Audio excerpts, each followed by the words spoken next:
women who were admitted to the Peradeniya Teaching Hospital to undergo cesarean and hernia surgery had developed complications because they were administered with the Indian-manufactured anaesthetic bupivacaine hydrochloride in dextrose injection. The anaesthetic was imported to Sri Lanka via Section 109 of the National Medicines Regulatory Authority Act without NMRA registration. Section 109 of the National Medicines Regulatory Authority Act notes that the authority may grant permission in special circumstances, such as to save a life, to control an outbreak of an infection or an epidemic or any other national emergency, or for national security, to import and supply a particular medicine, medical device or borderline product in specified quantities. It notes that such permission may be granted on a request made by the Minister of Health. The Indian-manufactured anaesthetic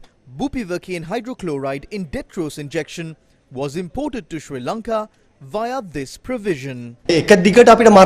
If Section 109 of the Act can be used to import medicines, what is the use of the NMRA and the Health Minister? If a disaster like what struck Turkey took place, or if the COVID pandemic arose again, then such an excuse can be given. A registration process is in place to prevent such incidents from taking place and to prevent people from developing side effects. All those linked to the Amal Biso drama must apologize and resign. මේ අමල් බිසෝ නාටකමට සම්බන්ධ සියලු දෙනා ජාතියෙන් සමාව අරගෙන ඉල්ලා සිටු අපිට අලුත්ම වාර්තාවේ ඉතා පැහැදිලිව තියෙනවා. The latest report clearly states that there is an issue with regard to this anesthetic. The National Medicines Quality Assurance Laboratory that said that there was no issue is now releasing this report. This report should have been obtained before the pregnant women and principal passed away. If that was done, those 2 lives could have been saved. The minister says he is not responsible for what is done via Section 109 of the Act. On the other hand, the NMRA says that it is not its responsibility. So who is responsible for this? Section 109 was included for emergency situations.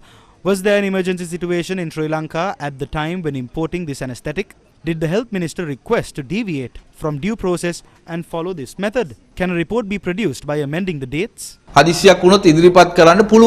Section 109 of the National Medicines Regulatory Authority Act notes that permission may be granted on a request made by the Minister of Health. So, can the ministry simply cast aside its responsibility in the regulation process? What is the clarification that will be given to the masses? Who will be held responsible for influencing the regulation process and placing people's lives at risk?